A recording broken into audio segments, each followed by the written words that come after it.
Y vamos a continuar en esta serie del libro de Hechos que hemos comenzado. Yo decía el miércoles en el grupo de comunidad que estoy fascinado.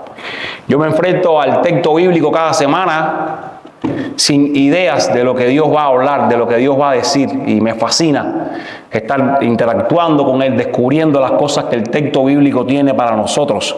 Así es que vayamos al capítulo 2, donde habíamos comenzado a leer la semana anterior, Hechos 2,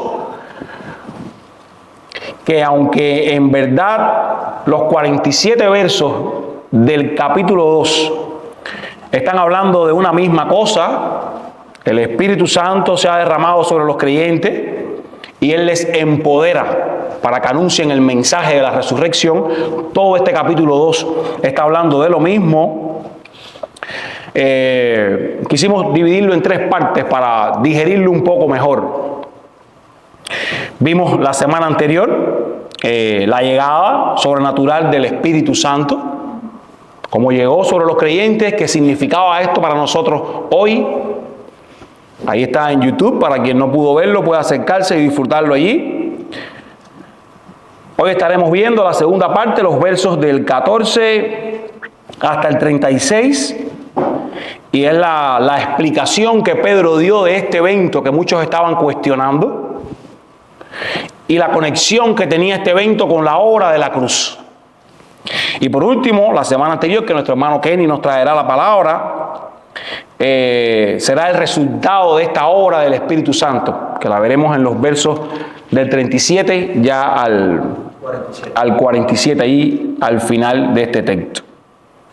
El efecto de la venida del Espíritu Santo, el efecto de este sermón de Pedro. Así es que, por no tener una explicación de qué estaba ocurriendo cuando vino el Espíritu Santo, recuerdan la semana anterior, habíamos terminado ahí en el verso 12, algunos hombres se burlaban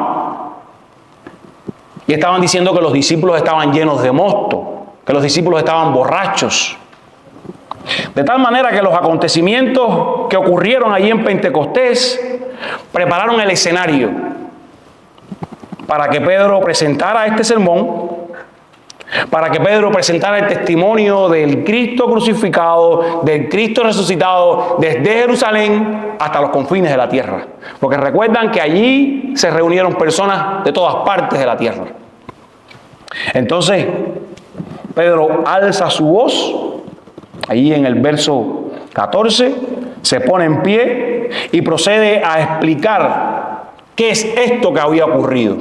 ¿Qué leímos la semana anterior?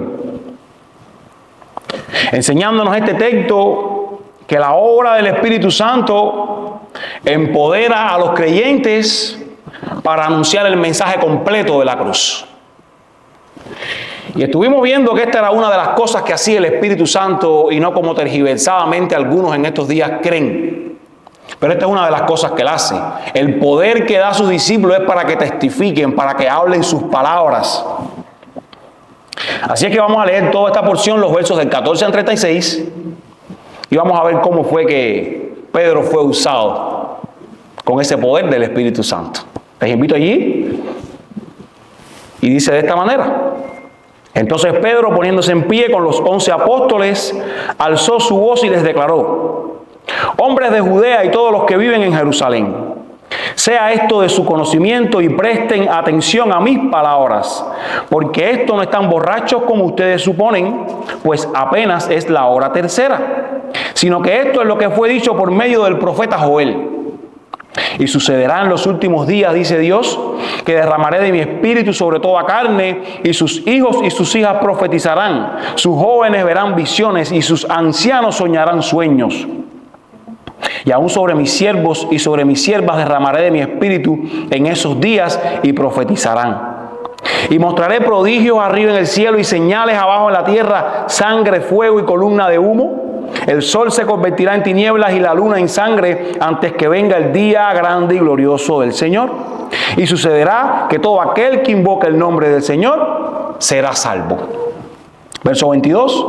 Hombres de Israel, escuchen estas palabras. Jesús Nazareno, varón confirmado por Dios entre ustedes con milagros, prodigios y señales que hizo en medio de ustedes a través de él, tal como ustedes mismos saben. Este fue entregado por el plan predeterminado y el previo conocimiento de Dios. Y ustedes lo clavaron en una cruz por mano de impíos y lo mataron. Pero Dios lo resucitó, poniendo fin a la agonía de la muerte, puesto que no era posible que él quedara bajo el dominio de ella.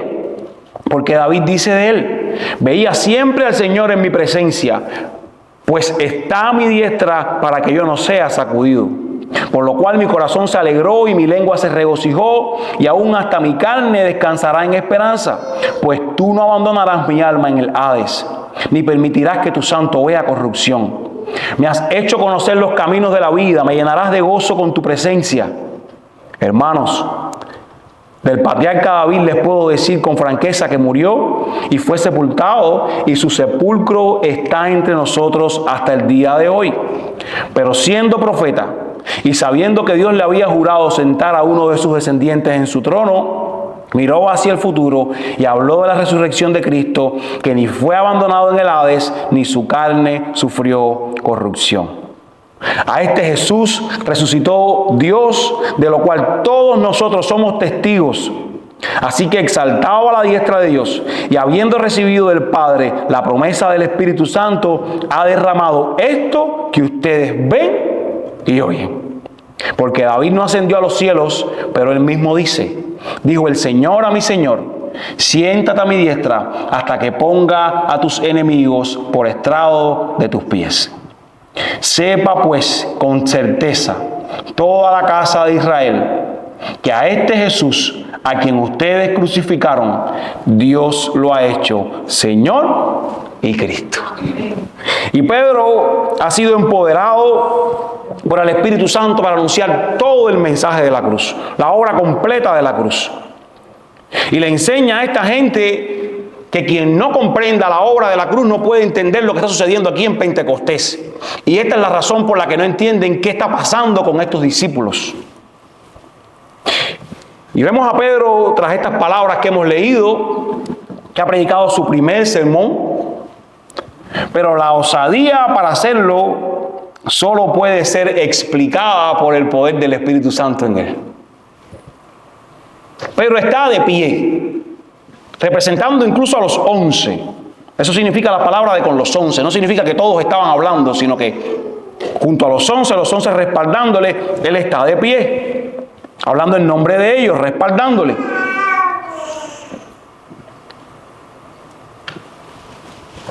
Pero cuando usted recuerda a Pedro traicionando al Señor, ¿recuerda? Mintiendo vulgarmente a aquella sirvienta. Tú eres uno de ellos. Hombre, no, yo no lo conozco. Después, tú eres uno de ellos. Dice la Biblia que hasta profirió maldiciones. Cuando usted recuerda a aquel Pedro, y usted lo ve ahora, predicando este sermón que acabamos de escuchar, usted dice, wow, ¿verdad? Usted no puede decir qué grande es Pedro, porque la obra de él le descalifica. Usted dice, cuán grande es Dios. Amén. Y no quiero que te confundas, porque esta no es una historia de autosuperación, esta no es una historia de aquel era otro y ahora es otro, porque a veces es vendida esta idea también entre la cristiandad. Yo era tal cosa y ahora soy. No, tú ahora has crecido un poco, has sido santificado un poco, pero si te miras en tu semana, en tus días, no calificas delante de Dios. No hay manera de que te puedas parar delante de Él. Porque es la obra del Espíritu Santo en Pedro haciendo esto posible. Porque es la obra del Espíritu Santo en aquellos que somos sus hijos haciendo estas y otras cosas posibles. Y esta era una obra que estaba en proceso. Pedro tuvo que seguir siendo santificado. Es más, usted le va a ver en el libro de los Hechos después haciendo otras cosas no tan dignas de aplaudir. Porque estaba en ese proceso, seguía en ese proceso de crecimiento en el cual estamos cada uno de nosotros. Pero este Pedro que estamos viendo aquí es la pura obra del Espíritu Santo en un recipiente que dice, yo no puedo. Me di cuenta que cuando fui por mi cuenta no me salía bien. Yo te necesito haciéndolo a ti. Esta es la obra que necesitamos cada uno de nosotros. Que sea Dios y no nosotros. Él haciendo, Él dirigiéndonos para cada cosa que hacemos. Aun cuando llevemos tantos años en el Evangelio, necesitamos exponernos a su obra. Dice George Whitefield, a Dios le encanta hacer grandes cosas con instrumentos débiles para que el poder sea de Dios y no del hombre. Porque cuando algo inservible es usado por Dios, porque cuando algo que negó a Cristo como Pedro es usado por Dios, usted dice, ¿qué está pasando aquí? Porque cuando Galileos están hablando en diferentes lenguas, las personas dicen, ¿qué están pasando aquí?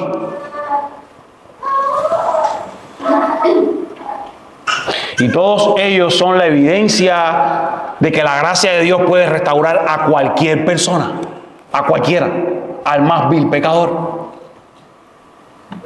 Tanto en el momento cuando es salvado, como el momento en el que después de unos años en el Evangelio ha tenido una caída muy estrepitosa, está bien profundo en el lodo de su pecado, y aún allí la gracia sigue restaurando. En ambos momentos es el mismo Dios, es la misma gracia.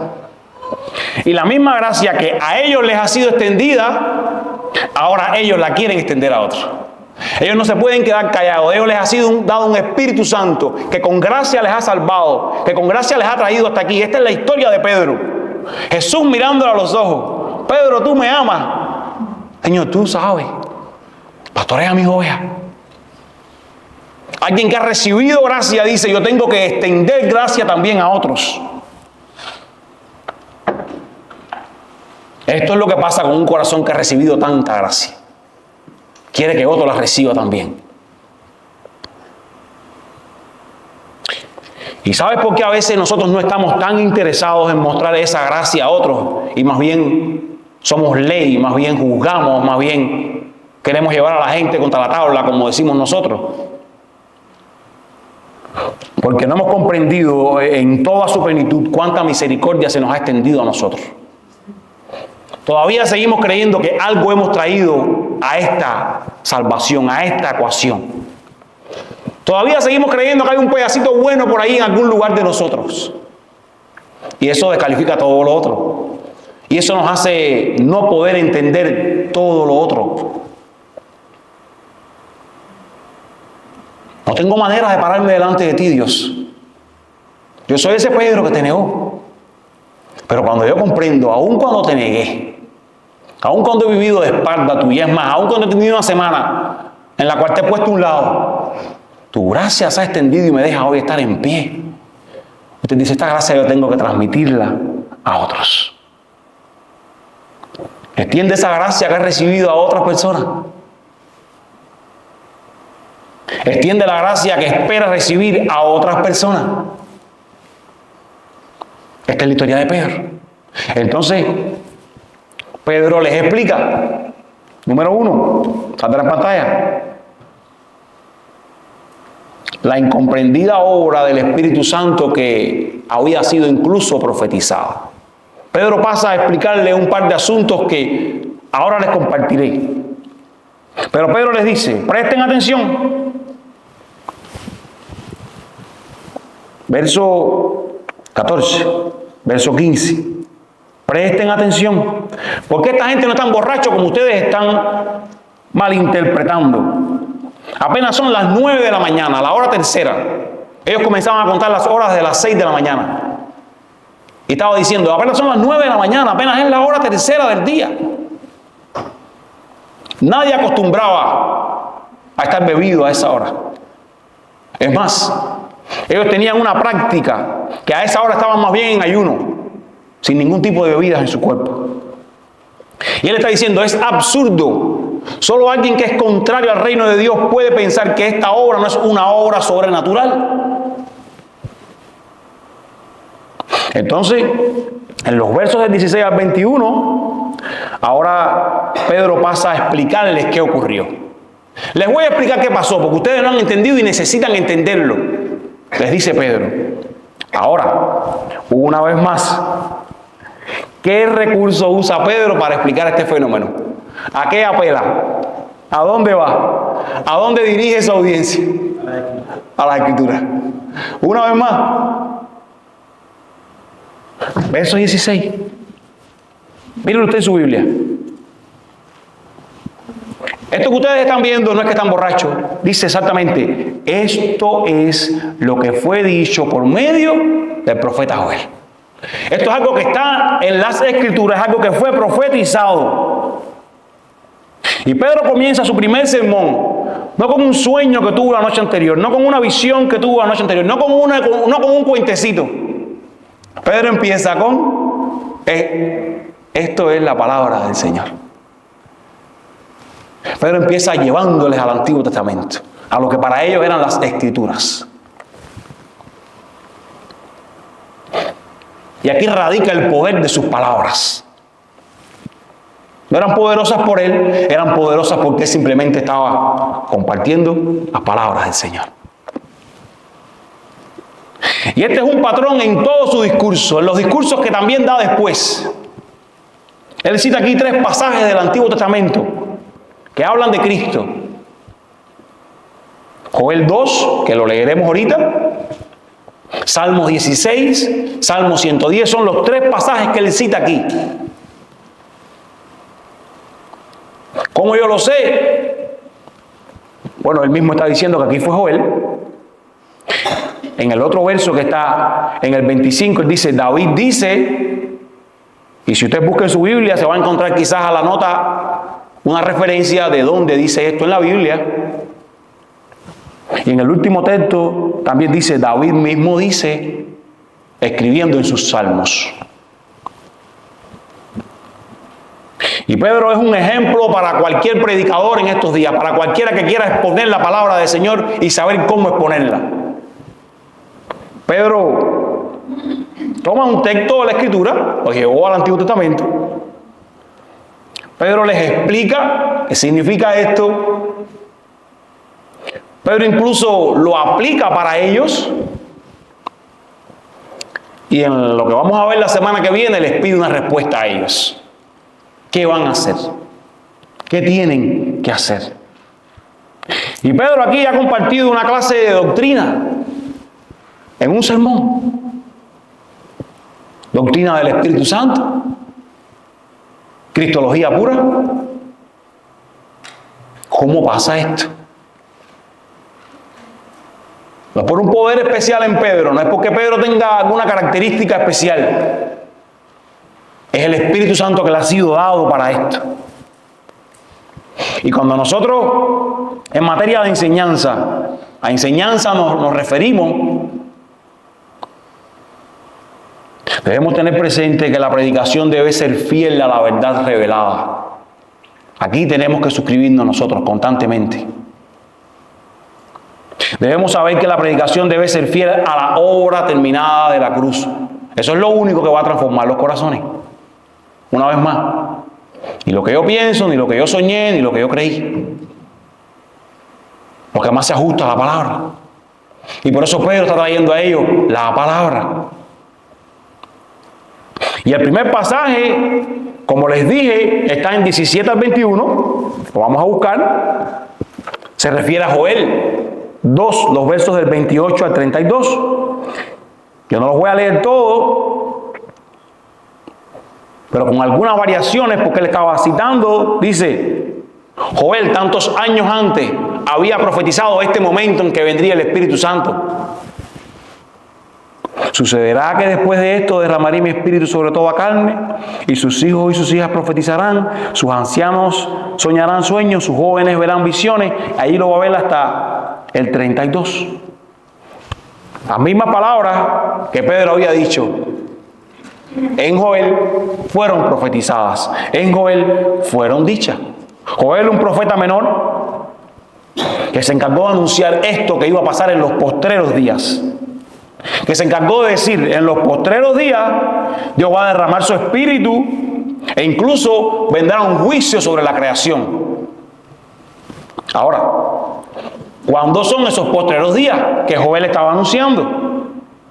Bueno, comenzaron cuando Cristo vino por primera vez y finalizarán cuando Él venga en su regreso, en su segunda venida. El autor de Hebreos 1:2, parafraseando yo, dijo: Dios nos ha hablado de muchas maneras en el pasado, pero en estos postreros días nos ha hablado por el Hijo. Y se refería a esa etapa de tiempo en la cual Cristo había venido a inaugurar los postreros días. Y esta profecía de Joel que Pedro está citando acá se había cumplido en parte cuando el Espíritu se había derramado sobre la iglesia, y Pedro lo estaba diciendo, y se cumpliría otra parte en los días que por venir estaban, como dice, antes de que venga el día grande del Señor. Una parte de esta profecía se había cumplido, ellos la estaban viviendo: derramaré mi espíritu sobre toda carne. La otra parte se cumpliría en los tiempos del fin. Ahora, él da una serie de detalles aquí que tenemos que mirar. Verso 17. Él dice: ¿qué sucederá en esos días postreros? Que eran ya los días que ellos estaban comenzando a vivir. Por eso Pedro les estaba diciendo: esto que ustedes están viendo es aquello que anunció el profeta. Estamos viviendo los días postreros.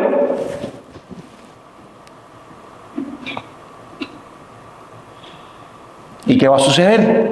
Bueno, lo que va a suceder es que el Espíritu será derramado sobre toda carne, sobre todo ser humano, y específicamente sobre todo ser humano que acepte la obra de Él, porque sobre quienes primero se derramó el Espíritu Santo fue sobre los apóstoles y los 120 que estaban reunidos.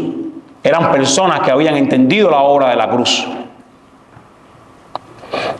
Después, sobre quienes se siguió derramando fue sobre personas que también se unían a la fila, se hacían discípulos de Cristo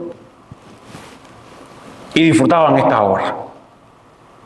Ahora, ¿qué significa esto de que el Espíritu sería derramado sobre sus seguidores, sobre los que aceptaban su obra, sobre toda carne? Bueno, ese Espíritu vendría sobre quienes describe después. Allí comienza a describir sobre quiénes vendría ese Espíritu. Dice: sus hijos y sus hijas profetizarán, sus jóvenes verán visiones, sus ancianos soñarán sueños, y aún mis siervos y sobre mis siervas derramaré el Espíritu en estos días. No solo sería sobre aquellos profetas del Antiguo Testamento que hasta ahora venía el Espíritu Santo como una labor específica.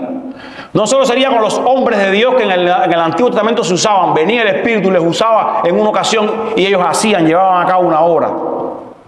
Ahora, en la era de la iglesia, los suyos, los arrepentidos, los que creyendo en Él habían venido, incluso recibirían también el Espíritu los que Pedro a esta altura del discurso no sabía: los gentiles, personas que no eran judías. Aceptándole a Él, también vendría sobre ellos el Espíritu. Lo siguiente que relata con respecto a tus hijas profetizarán, sus hijos, los jóvenes verán visiones, los ancianos soñarán sueños, fueron cosas que estuvieron ocurriendo en la iglesia primitiva. Fueron cosas que nos vamos a encontrar mientras leemos este libro de Hechos, en primera instancia. Vemos, hablando de siervos, esclavos que tuvieron la posibilidad de ser salvados y de recibir el Espíritu, que quizás en aquella cultura personas decían: la fe no es para ellos. Vimos hijas, las leeremos aquí también, que profetizaban.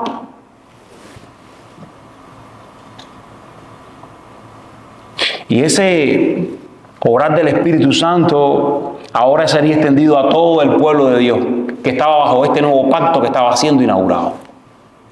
Ya no era solo para los judíos, ya no era solo para personas específicas que Dios escogía para una misión. Todo aquel que fuera su hijo podría tener el Espíritu Santo. Y Pedro les explica: esto es lo que está pasando, esto es lo que ha pasado. Entonces, Nos encontramos los versos 19 y 20, en los que dice Joel allá y Pedro menciona aquí ahora: también mostraré prodigios arriba en el cielo, señales abajo en la tierra. Y esta es la parte que les digo que aún falta por cumplirse, que sucederá en el fin. Son de estas profecías que tiene la Biblia que se cumple una parte y la otra aún está por cumplirse. Incluso Pedro deja saber por lo claro al final del verso 20, dice: y estas cosas se van a cumplir antes de que venga el día grande y glorioso del Señor. Ahora, hay un detalle aquí en el verso 21 que necesitamos mirar. Pedro, citando a Joel, hablando de lo que Joel había dicho, dice: desde allá entonces fue dicho que por este tiempo, por esta era de la iglesia, todo aquel que invoque el nombre del Señor será salvo. Y esta fue la promesa de que no hacía falta ser judío para ser salvado. Esta fue la promesa de que la salvación no es solo para los judíos, sino aquellos que son suyos y invoquen su nombre tendrán la oportunidad de ser pueblo de Dios. Llegó el momento de la era de la iglesia, ahora está siendo inaugurada. Todos los que, reconociendo su pecado, su culpabilidad, depositan su confianza en la obra de la cruz, pueden ser salvos. Aquel que invoque el nombre del Señor será salvo. Todos, aunque no fueran judíos, los que oraran a Dios en Cristo, encontrando en Él la justificación para salvación, serían redimidos del castigo divino. Y esto era una gran noticia, una gran noticia. Ante la noticia tan mala de que ante Dios no podemos pararnos, ante la noticia tan mala de que estamos condenados de por vida, si no es mediante la obra de Cristo que accedemos al Padre, esta era una muy buena noticia. Ahora todos pueden acceder al Padre.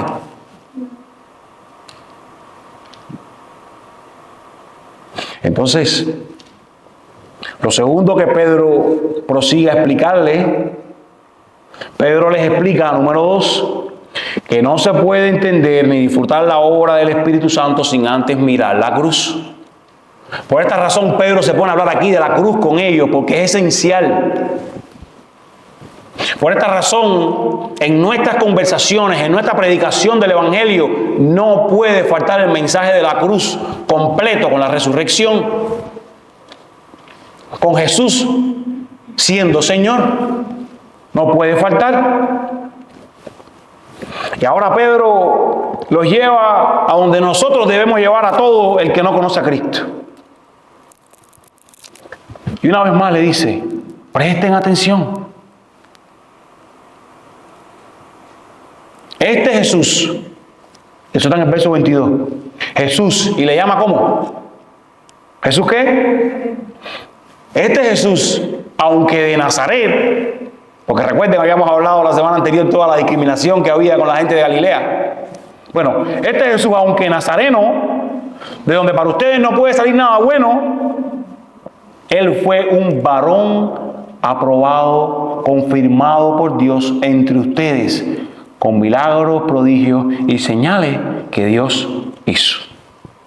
Porque las maravillas del ministerio público de Jesús que ellos habían visto y que no podían negar, esas maravillas le avalaban a él como el enviado de Dios. Y Pedro les está recordando: ustedes se creen que lo mataron en la cruz, pero ese varón que ustedes se creen que mataron en la cruz fue aprobado por Dios en medio de ustedes, aunque ustedes no quisieron reconocerlo. Y necesitan entender quién Él era antes de poder entender este suceso que ha ocurrido con el Espíritu Santo. Y el verso 23 da un detalle importante que Pedro les hace saber a ellos y que nosotros también necesitamos entender. Verso 23. ¿Cuál es ese detalle que Pedro da? Ustedes no lo mataron. ¿Qué dice?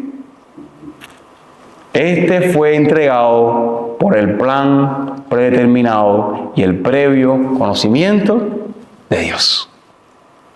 Ustedes se creen que lo que hicieron, lo hicieron porque ustedes son los tipos duros.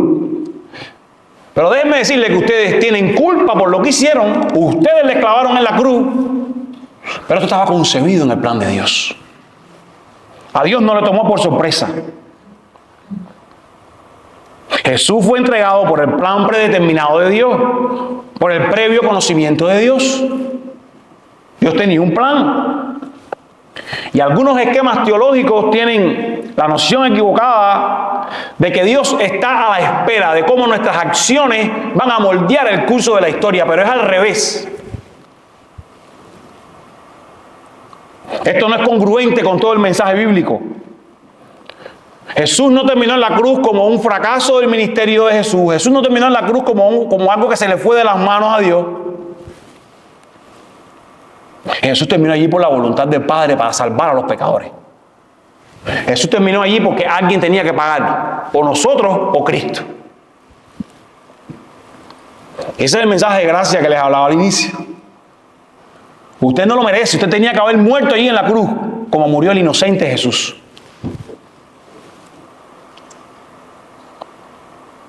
Pero Él envió a su Hijo por su voluntad para que muriera en una cruz. Porque Dios está en control de la historia. Él está en control. Dice Albert Moller Jr., nuestro Dios no está esperando a ver cómo se desarrolla la historia. Él dispone todas las cosas. Él las dispone. Cada cosa. Y esto debe ser un consuelo enorme para ti y para mí, hermano. Que Dios esté sentado en su trono, observando cada detalle, controlando cada cosa. Eso significa que Él es soberano. Eso significa que Él está en control.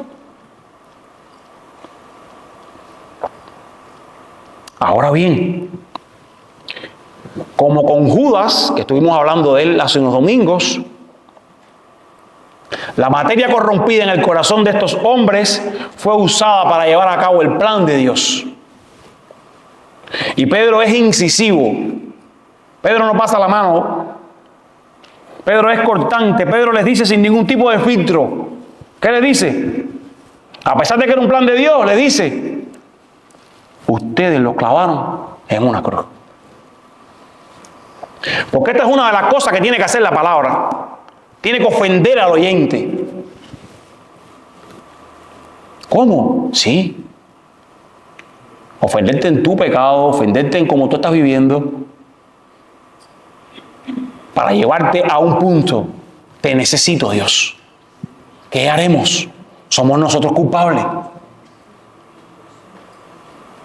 Y el entretenimiento de nuestros días ha hecho todo lo contrario. Ha hecho más bien hacer al hombre sentirse contento por cómo está viviendo. Ha hecho más bien que las personas entren y salgan de la iglesia sin ser confrontadas con esta verdad de que no son nada delante de Dios y que necesitan a Dios en su vida.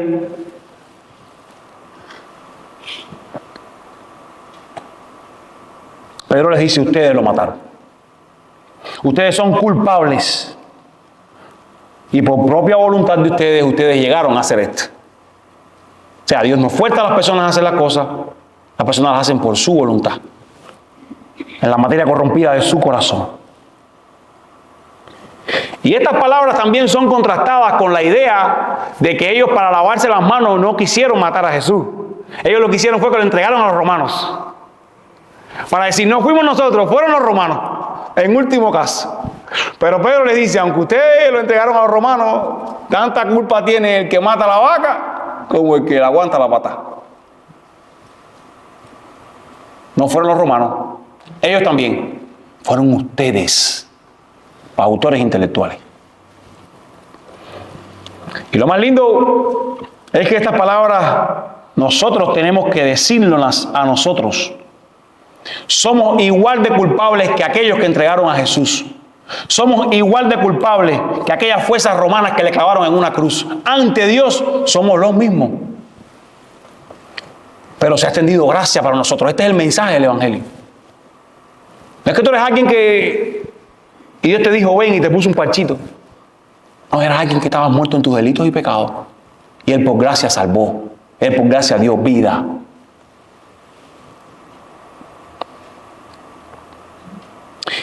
Y esta predicación de Pedro es lo que el hombre hace bajo la unción del Espíritu Santo.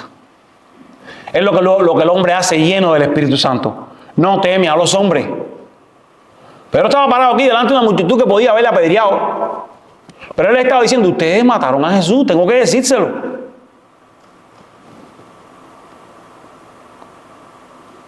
Qué diferente este Pedro al Pedro que se escondía y le negaba. ¿Verdad? Está lleno del Espíritu Santo. Haciendo lo que debe hacer.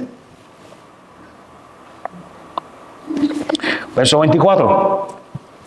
Dice, ahora, como ustedes no son poderosos, dice, Dios los resucitó a pesar de que ustedes los mataron. Y ahora Pedro ensalza a Dios.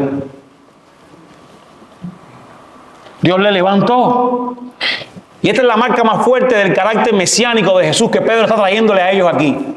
Él no quedó en la tumba, Él fue resucitado. Por eso Pedro no lo puede dejar de mencionar. Por eso Pedro tiene que hablar de la obra de la cruz completa. La muerte no pudo detener a Jesús, porque Él era la resurrección, porque Él era la vida. La muerte no lo pudo detener porque Él mismo había dicho, destruyan este templo, yo lo voy a levantar en 3 días. No podía. Y Jesús con su resurrección, como mismo está diciendo aquí el verso 24, puso fin a la agonía de la muerte. Y no fue un problema para Él, y por esa razón ahora no es un problema para nosotros. Por esa razón, aquellos que tenemos a Cristo, y por esa razón decimos cada domingo acá, si no lo tienes, acércate a Él, dile que te salve. Por esa razón, aquellos que tenemos a Cristo, no necesitamos temer a la muerte. Porque la agonía de la muerte fue vencida por Cristo. Ya no es un problema. Y aquel tribunal supremo ha revertido la sentencia que un tribunal humano dictó contra Jesús y que aquellos soldados romanos ejecutaron. La gente malvada había tratado de matar a Jesús, pero Dios le había resucitado. ¡Cuánta gracia! ¡Cuánta gracia! Que aun cuando atentas contra lo que te dará vida, Dios lo levanta de los muertos para salvarte. ¡Cuánta gracia! Lo mismo que estás intentando matar es lo que te va a salvar. Lo mismo que has despreciado por muchos años es lo que te salva. ¡Cuánta gracia en Dios!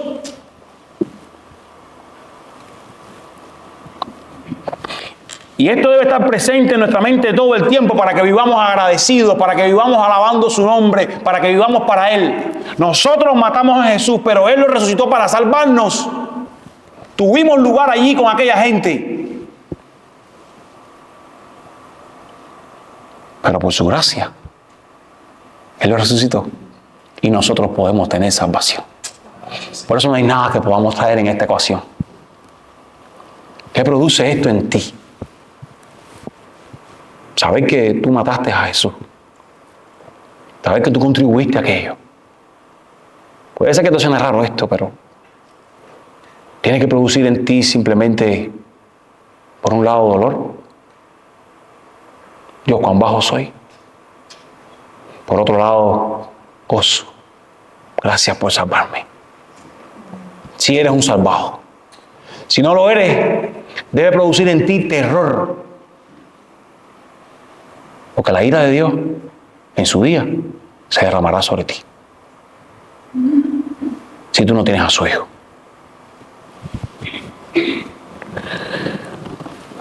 Y sin entender esto, les está diciendo Pedro, no pueden disfrutar al Espíritu Santo. Y mucho menos entender su obra. Necesitas primero entender el mensaje de la cruz. Necesitas primero pasar por allí. Y como si hubiese sido poco, verso 25, ahora Pedro vuelve con la escritura.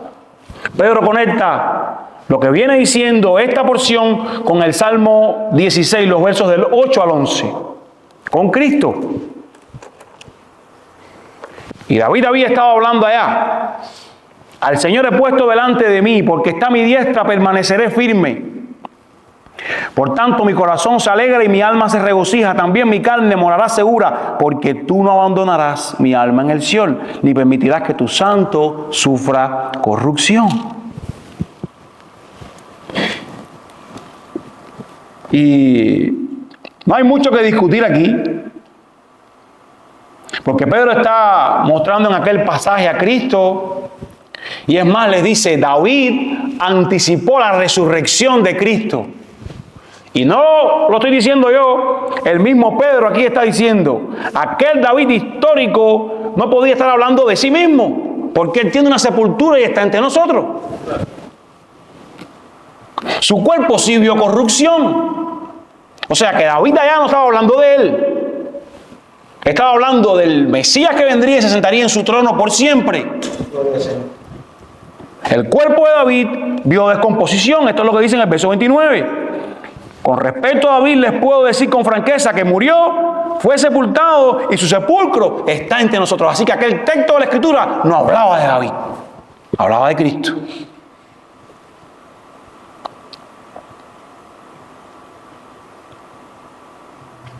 Y este texto, escrito tantos años antes, estaba marcando la obra de la resurrección.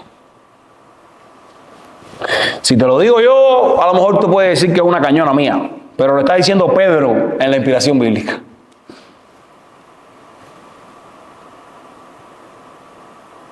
No hay más que decir. David habló de la resurrección de Cristo, sabiendo que su descendencia traería a alguien que se sentaría en el trono para siempre. Y esto tiene que emocionarnos. Versos 32 y 33. Ahora Pedro vuelve a donde había comenzado y les dice, nosotros somos testigos de este Jesús profetizado, de este Jesús esperado, de este Jesús crucificado, de este Jesús resucitado, de este Jesús ascendido. Nosotros testificamos de él. Y miren cómo Pedro, que podía haber explicado simplemente, esto que ustedes están viendo significa esto. Miren cómo Pedro aprovecha y comparte todo el mensaje de la cruz y le está diciendo, aquel es de quien nosotros testificamos.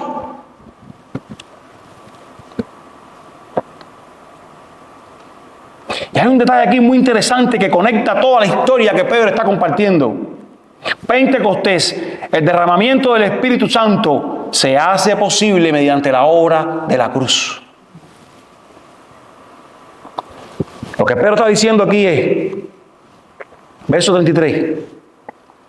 Así que, miren en su Biblia, exaltado a la diestra de Dios y habiendo recibido del Padre la promesa del Espíritu Santo, ha derramado esto que ustedes ven y oyen.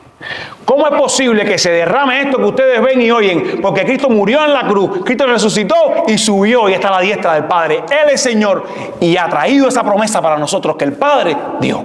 Gracias.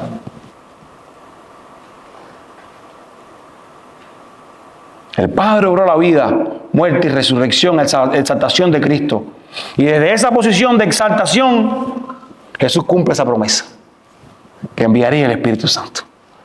Entre paréntesis, porque no es el tema, aquí está presente la obra trinitaria de Dios. Que a veces queremos inventar mucho para hablar de la Trinidad y usar elementos, ilustraciones. La misma Biblia tiene muchas. La semana pasada vimos una también, cuando hablamos en Babel. Pero aquí está siendo mencionada en los versos 32 al 33, la Trinidad. A este Jesús resucitó ¿quién? Dios el Padre. Dice en el 33 después, así que exaltado a la diestra de Dios y habiendo recibido del Padre la promesa ¿de quién? Del Espíritu Santo. Aquí es mencionado. Aquí es hablado. Y casi terminando Pedro su mensaje, como todos los predicadores que dicen voy a terminar, saca un texto más. Salmo 110:1. Y también lo explica. Porque David, del 34, no ascendió a los cielos, pero él mismo dice, dijo el Señor a mi Señor, siéntate a mi diestra hasta que ponga a tus enemigos por estrado de mis pies. Y este texto habla de la ascensión de Cristo, porque él mismo está diciendo, David no ha ascendido a los cielos. Él mismo está diciendo, este texto fue dicho por David proféticamente, pero fue Cristo quien lo cumplió. Y la prueba de esto es este derramamiento glorioso que ustedes están viendo. David, quien era un referente para ellos, Pedro les está diciendo, Jesús es superior a David. Pero les está diciendo, David llamó Señor a Jesús. Es más, hablamos sobre este pasaje cuando estudiamos el libro de Lucas, que fue la serie que anteriormente compartimos. Pero aquí lo que David estaba diciendo era, dice Yahweh, a mí, Adonai, a mí Señor. O sea, dice Dios el Padre a Jesús. En el momento de la ascensión, Dios el Padre le dijo a Jesús, siéntate a mi diestra que yo pondré a tus enemigos por estrado de tus pies. Y Pedro aquí cita este texto de la Escritura una vez más, diciéndole es de palabra, de Biblia lo que tengo que hablarle. Jesús es Señor. Está sentado a la diestra de Dios. Culmina esta parte, verso 36, diciendo, sepa pues ciertísimamente, con toda certeza, con toda seguridad, no tengan dudas. El que había dudado no mire ni para los lados. Jesús, a quienes ustedes crucificaron, Dios lo ha hecho Señor y Cristo.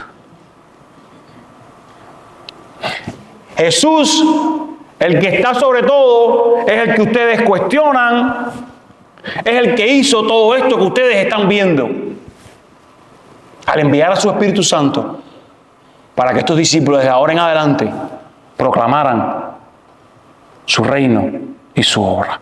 Ese Señor Jesús está exaltado. Ese Señor Jesús es un rey vencedor. Amado hermano, pero nos muestra cómo la obra del Espíritu Santo empodera a aquellos que son sus hijos para que anuncien el mensaje completo de la cruz. Por eso nosotros tenemos que sumarnos, que simplemente anunciarlo. Como he dicho muchas veces, no se nos ha pedido resultados, simplemente anunciar ese mensaje. El Espíritu Santo es quien hace la obra. Yo quiero que terminemos leyendo en Filipenses 2,